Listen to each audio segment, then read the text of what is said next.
Assalamualaikum warahmatullahi wabarakatuh. Halo semua sahabat KBA. Dalam sesi kali ini kita akan coba kupas tentang 4 hal yang menjadi penanda dari di sini ada yang pertama adalah tradisional. Tradisional ini maksudnya adalah di mana masyarakat masih menyandarkan pemahaman kebudayaan itu harus dipahami, harus dijalankan dalam kehidupan sehari-hari, cara berpikir, simbol, kemudian sistem makna yang harus dipelajari dan dipraktekkan dalam kehidupan sehari-hari. Jadi dalam masyarakat tradisional, budaya itu menjadi sangat penting dan masyarakat menyandarkan rekayasa pemikiran mereka pada kebudayaan. Selanjutnya di sini agama itu menjadi petunjuk. Apapun agama yang mereka anut itu menjadi suatu guidance, suatu petunjuk bahwasanya harus diikuti. Dan di sini kelompok-kelompok agamawan menjadi begitu penting. Terserah atau apakah dia berfungsi sebagai kepala suku atau rohaniawan atau mereka-mereka yang dianggap mampu memberikan suatu petunjuk untuk mencapai apa yang disebut dengan pengalaman puncak bagi masyarakatnya, terutama dalam bidang spiritual serta ritual. Nah, dalam masyarakat tradisional itu mitos itu menjadi sumber pengetahuan. Jadi myth as a local knowledge. Jadi apapun yang menjadi legenda, pengetahuan masa lalu itu menjadi sumber pengetahuan bagi mereka dan itu dianggap sesuatu yang harus dijaga serta dipelihara, kemudian diwariskan pengetahuan tersebut pada generasi berikutnya.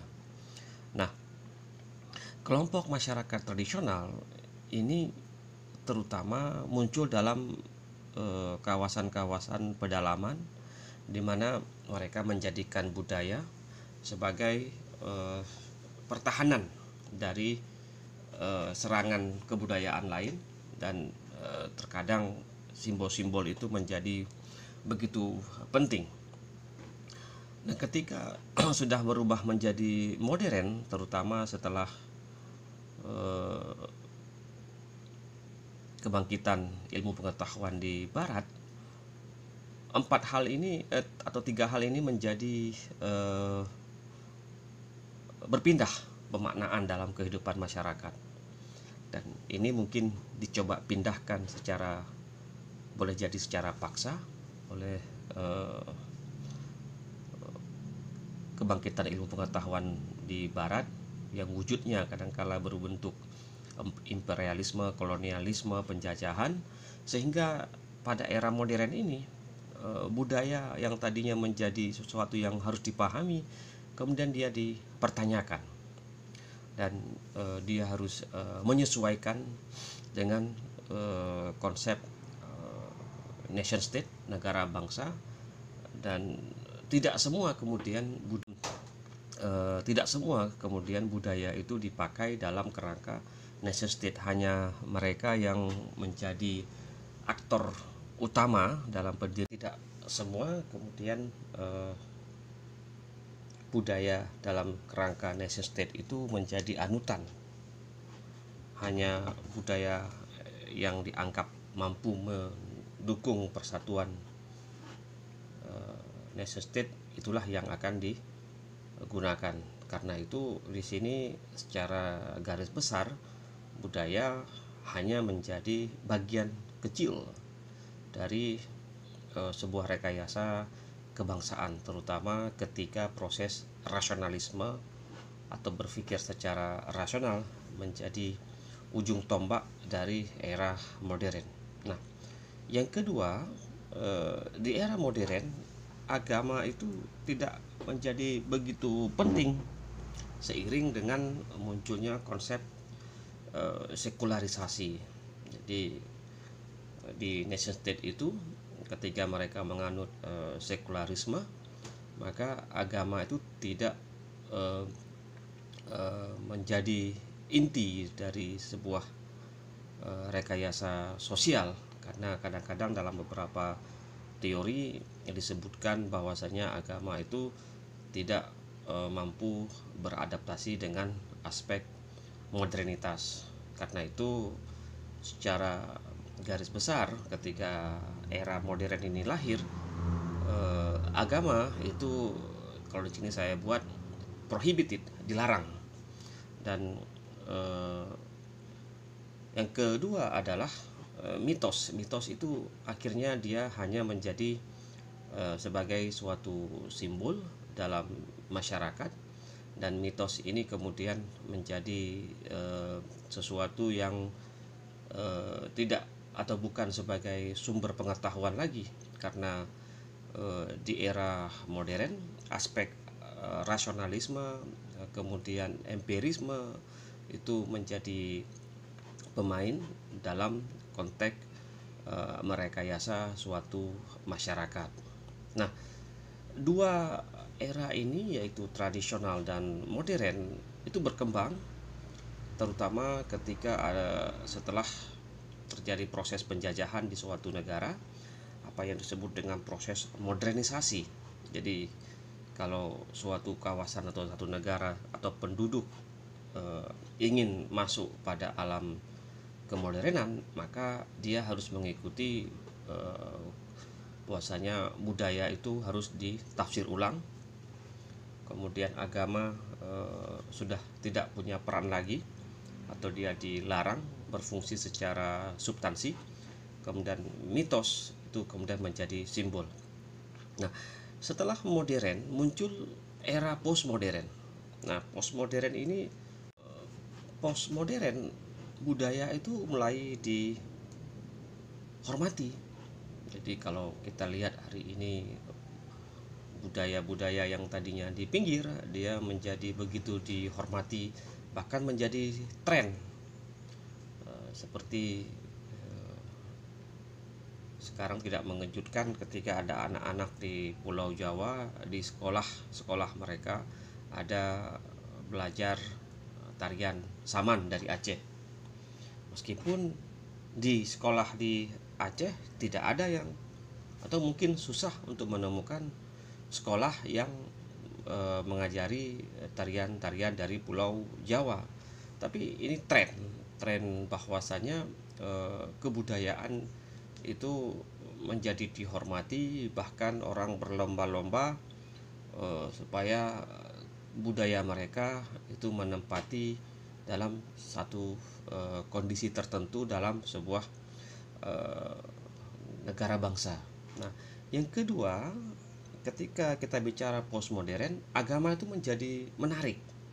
Nah, ini bisa dilihat misalnya ketika di Indonesia menjelang bulan Ramadan itu televisi masuk Islam lagi, kemudian sinetron, bahkan iklan masuk Islam, munculnya sekolah-sekolah yang dulunya orang tidak begitu bangga anaknya sekolah yang berbasiskan agama, atau sekolah-sekolah yang mengedepankan agama dulu tidak begitu tren di kawasan urban.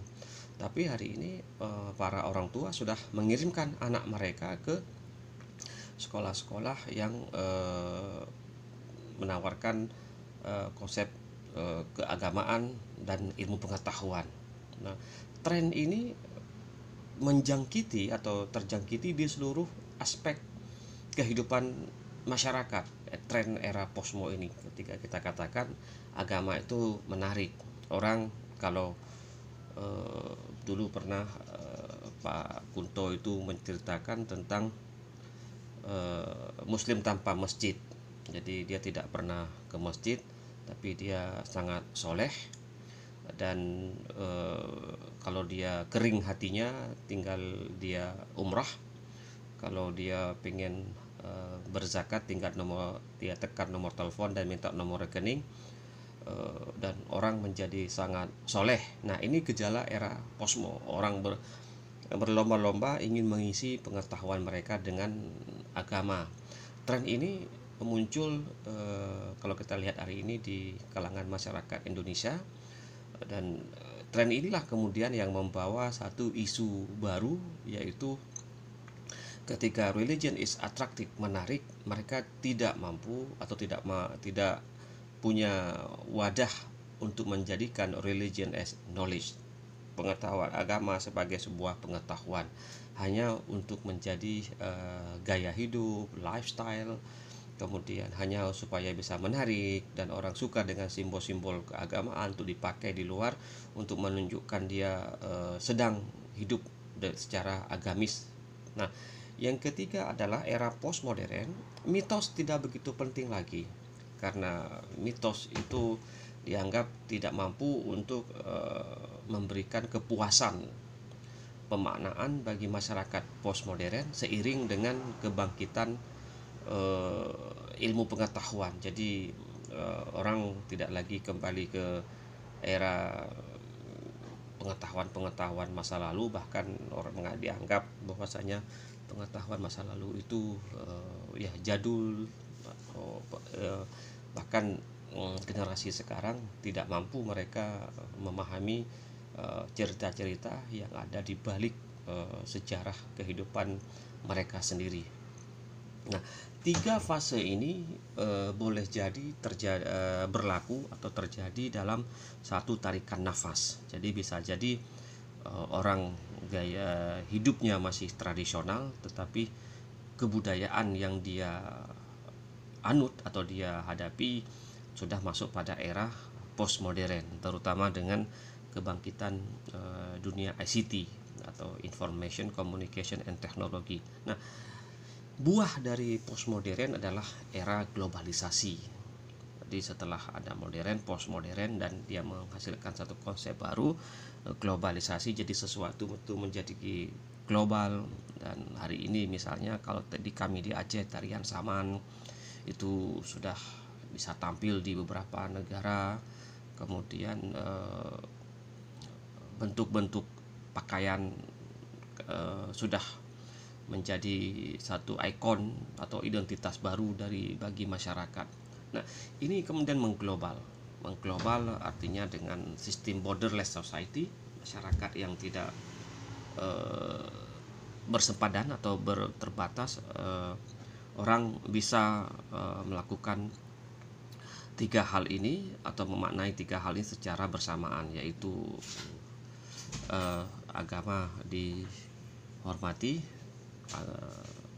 budaya dihormati, agama menarik, mitos tidak begitu penting. Postmodern ini di sini yang menarik, agama menjadi begitu menarik.